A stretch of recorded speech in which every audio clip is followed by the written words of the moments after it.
지난 15일 팔린 서초구 방배 현대홈타운 1차 전용 면적 59제곱미터의 매매가는 13억 1천만 원. 14억 후반대에서 15억 원 사이에 거래되던 아파트 값이 이달 들어 2억 원 가까이 하락한 건데 지난해 8월 최고가 18억 원과 비교하면 5억 원 가까이 떨어졌습니다. 서대문구 홍은동 현대아파트 전용 59제곱미터도 지난 7월 거래 때보다 1억 6천만 원 내려간 4억 3천만 원에 팔렸습니다.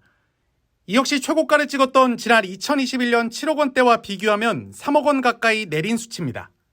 이를 두고 전국 집값의 바로미터로 꼽히는 서울 아파트 시장이 빠르게 식고 있다는 관측이 나오고 있는데 실제로도 차가워진 시장 분위기는 주요 주택시장 지표로도 나타나고 있습니다.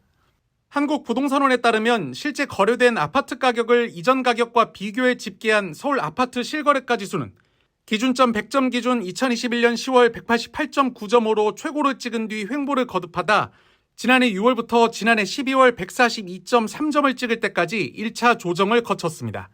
이후 정부의 규제 완화 정책에 힘입어 올해 1월부터 상승으로 방향을 틀어 올해 9월까지 상승해 하락분을 절반 가까이 만회했습니다.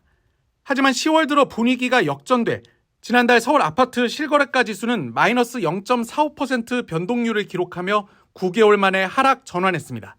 KB 부동산 통계에선 11월 둘째 주 서울 아파트 값이 0.01% 떨어져 15주 만에 하락 전환한 상태입니다.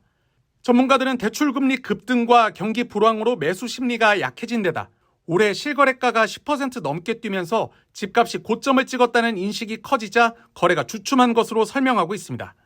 일부 증권사에선 향후 집값이 최대 30%가량 하락할 수 있다는 전망도 내놓고 있는 가운데 박덕배 금융우창 대표는 원자재값 상승으로 부동산 가치 자체가 올라간 터라 체감 조정 수위가 미미할 수 있다면서도 이자를 감당하지 못한 2030 영끌족 매물이 나오기 시작하면 가격 하락폭이 가팔라질 수 있다고 분석했습니다.